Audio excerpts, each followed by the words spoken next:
Thornbridge Brewery, Czech mates, Czech style lager.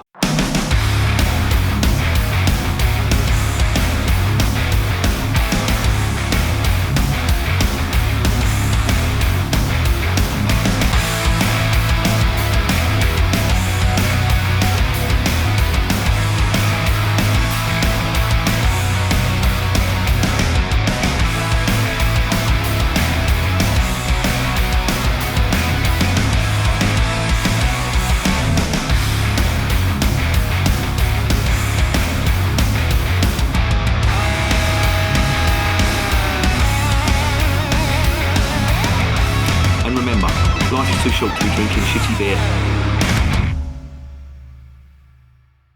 Welcome to another edition of Bands, Bikes and Booze Reviews. There seems to be a theme going on here with Budvar, and this is no exception. Now, this beer is brewed by Thornbridge Brewery. If you're not aware of who Thornbridge are, they are based up in a place called Bakewell, which is in Derbyshire, in the Peak District, no less. Very beautiful part of the world. If you've ever been there, you'll know what I'm talking about. Thornbridge, I have to say, all honesty, full disclosure here, I'm not a fan of their beer. I think it's very, very average, and for the price you pay, I think there's better out there. Now, when I say I'm not a fan of their beers, they brew a lot of their beers in the craft brew style, i.e. using American style hops, which I have to admit, over the years, I have not really warmed to at all. Some people like it, which is fine, that's their taste. Who am I to argue with that? But for me, I just prefer the traditional stuff. But this did intrigue me because it's a collaboration with Budvar. Now, as you know, Budvar are a fantastic brewery. They're the national brewery of the Czech Republic. They're funded, well, they're not funded, they are owned by the government and supposedly owned by the taxpayer as well. But their beer is good. I've literally just reviewed the Budvar Dark. That was a great beer. Probably one of the best dark lagers in the world. Their pale lager doesn't really need any introduction. It's been in the UK since the early 90s. That's from what I remember. And it's great. And it's getting ever more popular as well. I see a lot of social media advertising and other breweries taking note of how good they are. But they've been doing that for centuries, well, not centuries, since the 1800s. But the region they're from has been brewing beer for centuries. So they've got some form in that.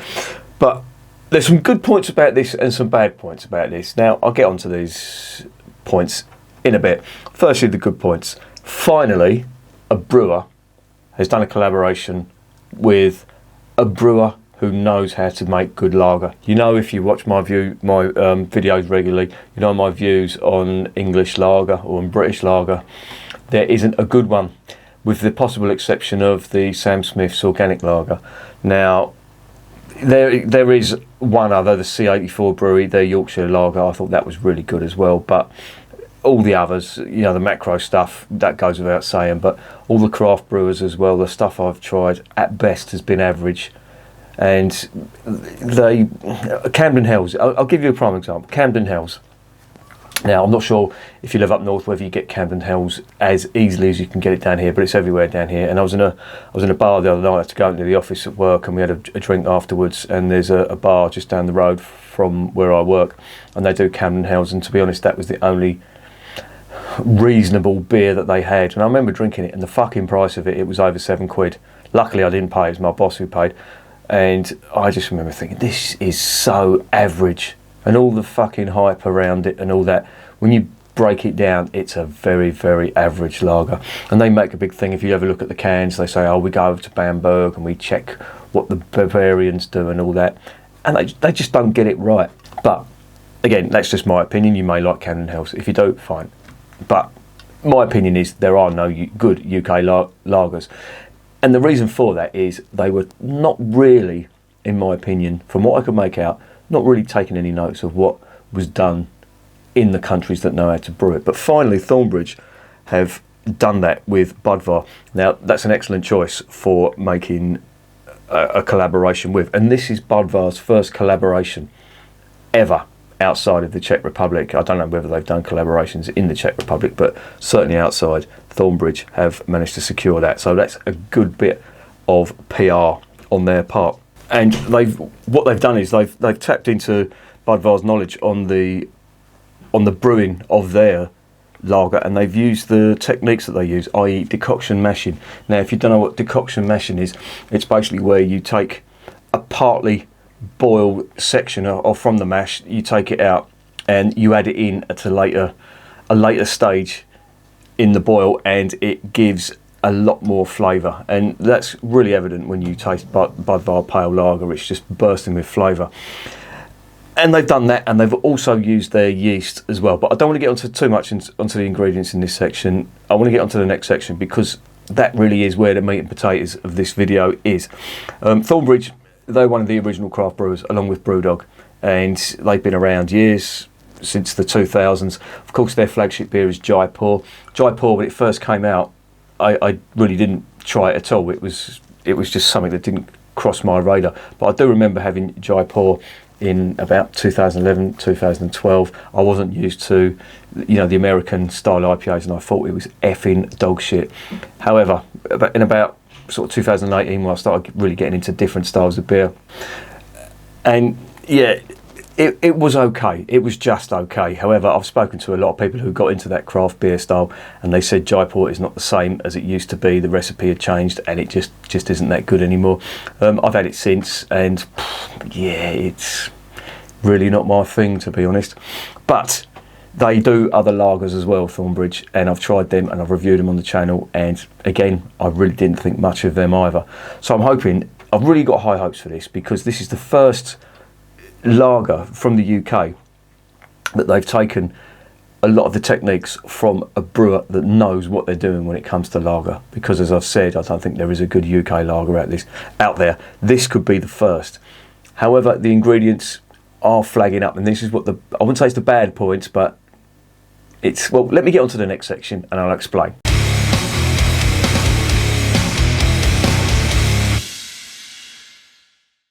Breakdown of what it is. It's 4.8%. It is is it a 500ml can? I don't know, I didn't bother looking, did I? What a twat. It's 440. That was 179 for 440. Why do you put them in 440s? 500ml, please. That fucking 60ml. I know it's not a lot, it's less than half a pint, or it's much less than half a pint, but it just winds me up that 440ml has become a fucking standard. Should be 500ml. Rant over. Anyway, it's got a little bit of blurb on the side. Let's read that. Brewed together by Budvar, the national brewery of the Czech Republic, and Thornbridge Brewery. Czech Mates combines Budvar's expertise in Czech lager excellence with Thornbridge's passion for quality and innovation. This embodies the true essence of Czech lager with a UK twist. I'll get onto that twist in a minute. Using Budvar's traditional decoction mashing method, along with Thornbridge's hops, malt and brewing infrastructure. We hope you enjoy drinking it as much as we enjoyed making it. Well, I will fucking tell you in a moment. And then there's the usual spiel about the UK Chief Medical Officer. I reckon he's a pisshead and he just wants all the beer for himself. That's why he's telling people not to drink too much. Anyway, the ingredients on this. This is the bone of contention for me, and well, it's not a bone of contention. In fact, it's a real 50-50 thing for me. They're English ingredients, and they've called it a Czech style lager. Now that really doesn't sit right with me. I would have much preferred this to be called a UK style lager, and given the full disclosure of who they've collaborated with, I suppose they do have to give it some kind of Czech style branding, which they have. I mean, the blue and red and the white is obviously the colours of the Czech Republic flag, so that's why they've chosen them colours. The ingredients, okay, let's get onto it. So the malts, crystal malt, very nice. You always get a nice sweetness from crystal malt. There's T50 malt, I'll get onto that in a sec, and there's Maris Otter. Now Maris Otter is a typical English style malt, usually found in bitters, usually found in English ales, top fermented English ales, and usually when you see that Maris Otter malt in there, you generally get a very, very good ale. However, there's no real heritage or history of Maris Otter going into lager. So there's one bit of dodginess. The second one is the T50. Now T50 is a style of crystal malt, and it's given the name T50, I think, because of the colour. It's quite a pale malt, but it does have its own taste characteristics. It's quite honey-like, and it's quite well, it's a cross between honey and toffee, which sounds really nice when it comes to lager on paper, because that's what you tend to find. Not so much the toffee, but the honey, definitely. You do get that in the Bavarian stuff. So that's maybe a good thing. Now here's the big quandary for me. It's the hops. They've got East Kent Golden hops, and they're grown locally. I know there's quite a few hop. Well, there isn't as many as there used to be, but there are some hop growing regions not too far from me, and East Kent Goldings are native to this county of Kent, and they are excellent hops. You get them again in top fermented style ales, English style ales. So do they really have a place in lager? Well, I don't know, and that's what I want to find out. They've got other good things going for this as well, though. They use the Budvar strain of yeast, as I mentioned in the previous section. They also use the very soft water that you get up in the Peak District. Now, where I am down in Kent, the water is hard as fucking nails. It's when it comes out the tap, it offers you out for a fight. That's how fucking hard the water is down here. If you've ever seen the White Cliffs of Dover, they're chalk. That's what the soil is here, and that permeates into the water. It gives it that seasoning, which is great for top fermenting beers. You know, if you've got alkali in your water, that's great for English style beers and most beers in general. But the soft water from the Peak District, it would be suited, in my opinion, to a lager, because that's what you need for lager. It's soft water, not hard water. And they, as I say, they use the decoction meshing as well, which I mentioned before in the previous section. But for what does it for me, and this is the downfall, I think, or part of the downfall of UK lagers, they don't lager them for long enough. Now, a lot of craft brewers don't do that because, and I get it why they don't do it, because you need a massive amount of space to do that, and to have that stock hanging about for 6 weeks or potentially longer, which it should really be done for. You need, well, put it this way, having all that stuff just hanging about for 6 weeks when your space is limited, especially a lot of the London craft brewers, that's their quandary. It doesn't really work. So I think that's why the lagering isn't as long. But there you go, and they've done this for 6 weeks, which is good. And the final thing for me is the motto, or the slogan they've used for this, and it's basically mates don't let mates drink bad lager. I would have preferred it to be life is too short for drinking shitty beer, but who knows? Maybe that will come later. They can borrow it, they can have it royalty free. Just give me a few cans, not of this stuff, of the Budvar dark lager, and I'll be happy. So there you go, Budvar. If you're watching this, deal is done, or not, as the case may be. Anyway, I'm rambling. Let's get this open and let's see what is going on with it.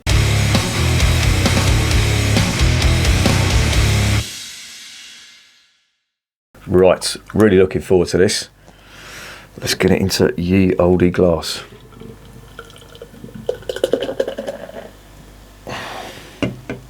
Well, I've given it a bit of an aggressive pour there, maybe a little bit too aggressive, but aroma. Fair amount of sulphur. That's the first thing that's getting me, but I can get some kind of aroma coming from it. Actually, this doesn't smell bad. First thing that I notice is the honey. Quite sweet. Oh, and what's that? Oh, that's interesting. That's like a floral, spicy note. Wow, that is quite spicy. It's almost like a slight cross between thyme and black pepper. It's not cloudy, so it's been filtered. Unusual for craft brewers. They don't normally filter their lagers. They have them relatively cloudy. It certainly looks nice, I will say that. Not much carbonation in there, but proof, as I always say, is in the tasting. So let's get this down my fat Gregory Peck.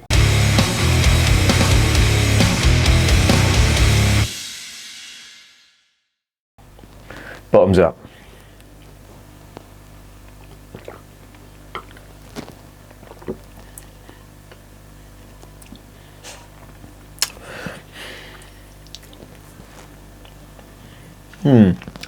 Reasonable, not bowling me over. Let me dive in again.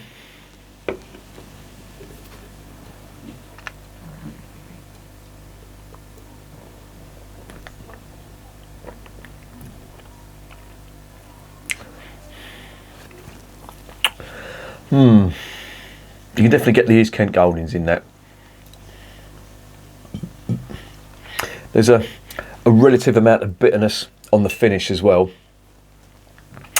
I'll tell you one thing it hasn't got. Now I'm going to compare this with Budvar because, well, should I? I probably shouldn't be because the ingredients are different, but the body isn't as big. That's what I notice immediately. There is a thin body compared to Budvar. In fact, should I be comparing the two? I think I will. So, watch this space. Right, I've got a small can of Budvar here. This is my fridge filler for the moment. I get them down in Morrison's. They do a deal there. They used to. They don't do it anymore. But it was 2 6-packs of these for a tenner, which I thought wasn't too bad. It's the best you're going to get out of Morrison's because their fucking prices are insane. Right, this is the Budvar. I know I shouldn't really be comparing them because they are different and they've got different ingredients, but they do look similar in colour. A bit more carbonation in that, and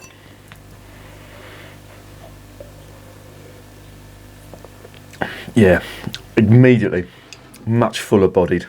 This hasn't got the body of it.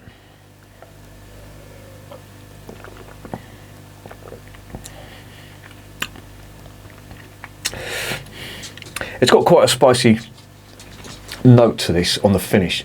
Now that's obviously coming from the East Kent Goldings. They've used Sarts on these on Budvar. That's Budvar's hop of choice. And why shouldn't it be? It's grown in the Czech Republic, but this is a lot more spicier. Now, if that doesn't make sense to you, because Sarts is a spicy hop, East Kent Goldings are designed to go into things like bitters, that kind of thing, English ales, and give it that bitterness. But the Budvar,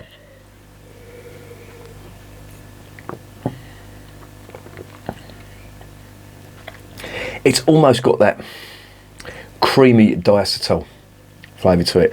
And now diacetyl is a thing in Czech beer, but they use it very, very sparingly. So if you've ever had Pilsner Urquell, you probably will get a little bit of that diacetyl in there. And if you're wondering what diacetyl is, it's that butterscotch type flavour that you get in certain beers. It does work in some beers, I will say. Shepherd Neame sometimes have it in their Whitstable Pale Ale, and it isn't too bad. I can just detect it in there, and it half complements the beer. It is an off flavour though, and if you get too much of it, the beer is disgusting. It really is. Beer shouldn't really taste of butterscotch, but if you can get the balance right, and I think the Czechs do it, and I do get it in a little bit in here, which is unusual because you shouldn't really be getting that kind of creamy flavour if it's been lagered for 6 weeks. But it may be something else, but that's what it's reminding me of. I'm not saying that it is diacetyl, because, as I say, if you do lager a beer for a long time, that's the whole point of lagering, is to get rid of flavours like that. However, this,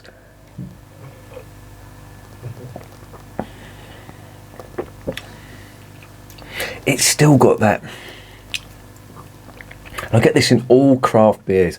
It must be an English thing that when you brew a craft style lager, you just can't escape that flavour, and it's like a roasted leaf type flavour, if you can imagine that.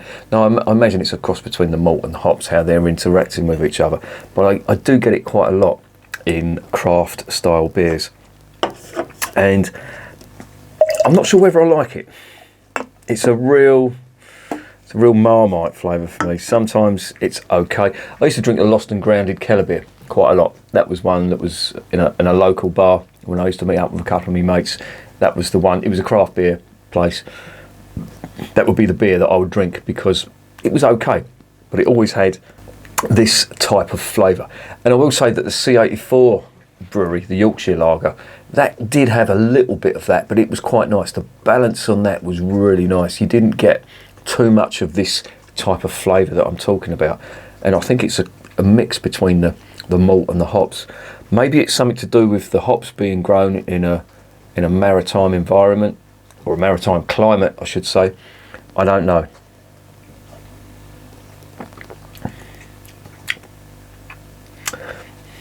just doesn't have the moorishness of Budvar. It doesn't have the body and the smoothness. It isn't a bad effort, I will say. Is it the revolutionary English style lager? I don't think it is. I really don't, unfortunately. I mean, the pedigree on it is good. However, I get why they've done it. See, this is my quandary. I see why they've done it, and they've wanted to use English ingredients on it with the East Kent Goldings and the Maris Otter and the crystal malts, which are, if I saw them ingredients in a top fermented English ale, I'd say, wow, this is going to be a good one. However, in a lager, I just wonder if that's a good choice that they've made. Who knows? For me, what I would have done in an ideal world, I would have attempted to grow some noble hops in this country, and maybe have mixed it with the pale malt that's grown in this country, and maybe given it some, the crystal malt I kind of get because it's sweet, it gives it a sweetness. Obviously using the Czech yeast because that's what they know best, but yeah, I just question the hop choice on this. I think it's given it a bit too much of an English character, which for lagers, we just don't do them. There's no heritage of lager in this country. There really isn't. They tried it once in the early 1900s. That was a few German immigrants tried to brew it over here. It did slightly catch on, but then of course World War One came along and anything German or German sounding was forbidden. And if there was any renaissance that was going to happen after World War One, World War Two came along and just put the fucking kibosh on it. And then lager wasn't introduced until the mid to late 50s in the UK, and it just didn't catch on. The whole thing about lager catching on was the evolution of package holidays going to Spain and abroad to the hot countries where lager was drunk, and of course Brits came back wanting to drink that, and the rest, as they say, is history. We started brewing shitty lager, giving it faux German names, and just having a huge marketing campaign. That's why all the lager ads are so memorable, because they were brewing a subpar product. The big brewers, Whitbread, etc., were brewing such bad beer it needed marketing to sell it. And the rest, as I say, is history. And we still haven't mastered the art. So yeah, nice try, Thornbridge, but yeah, just fallen short in my opinion.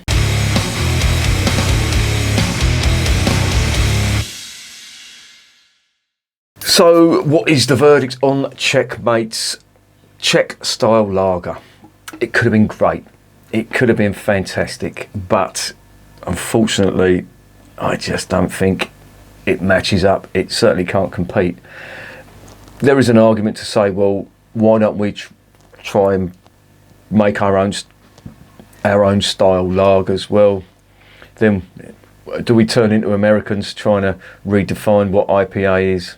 I don't think so, but that's just my traditional head on at the moment. I was really excited to try this when I saw it in Lidl's today, and it was £1.79.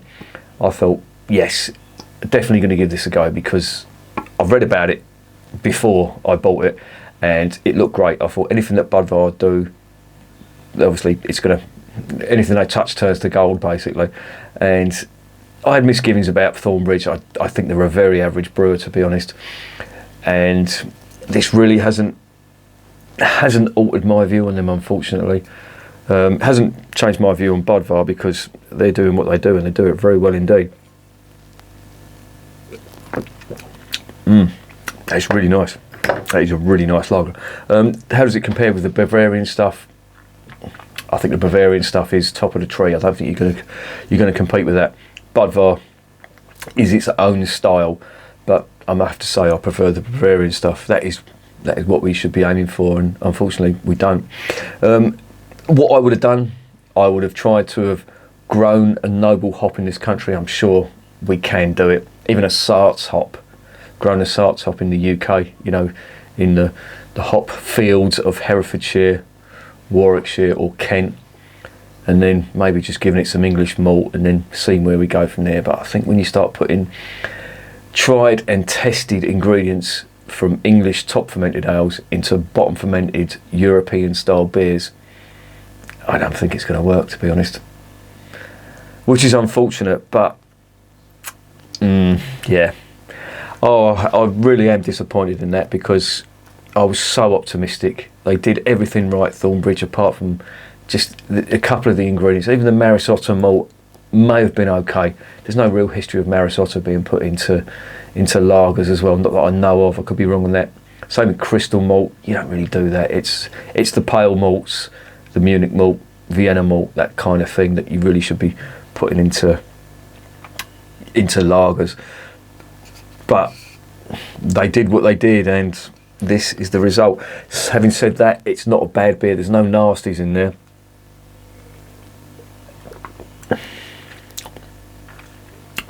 There is a lot of hop character in there though, and you can tell it's Fuggles hops. It's warmed up slightly, and I'm getting a lot more flavours now. And it's very English. It's musty, it's earthy, and that earthiness is the characteristic I'm trying to look for, or I'm trying to describe. That's what I'm getting, is that earthiness, that mustiness that you get from English hops, which are great in top fermented beers. It's why the Belgians use them in their dark ales.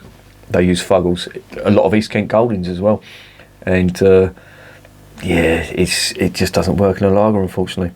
Could have been great, sadly, not great. I'm going to give it a 6 out of 10, because they did get things right. They reached out to a brewer that knows what they're doing, and like Sam Smith's did. Sam Smith's done it with Ienga, and the Sam Smith's Organic Lager is a great beer. It's probably the best. So maybe next time, any craft brewers out there who are watching, why not get in touch with a German brewer? You know, there's plenty out there. St. Georgenbräu, get in touch with him and just say, look, we want to do a collaboration. How do you make such fucking great beer? Augustiner, I think they're too big. I think all the Munich brewers are just too big to do that. But some of the other Bavarians, who knows? I think Thornbridge have lit the touch paper now, so if any other brewers out there can do it, I think that's the way forward when it comes to lager. Will we see the Germans asking us how to brew bitter? I don't think so, but there you go. Anyway, I think that's a 6 out of 10. It's okay. It's got no nasties in there, but for a lager, it may be a little bit too different for some people. I don't mind it. I may buy it again if I see it, if it becomes popular and I go into pubs and I see it on keg or tap or whatever, I'll give it a go. But if they're selling it alongside this stuff, it's going to be fucking Budvar all day long. But give it a go, see what you think. I'd love to hear your comments about it. But for me, that earthiness from the English ingredients, well, certainly the hops anyway, it just doesn't sit right with me in a lager. And remember, beer is working class champagne.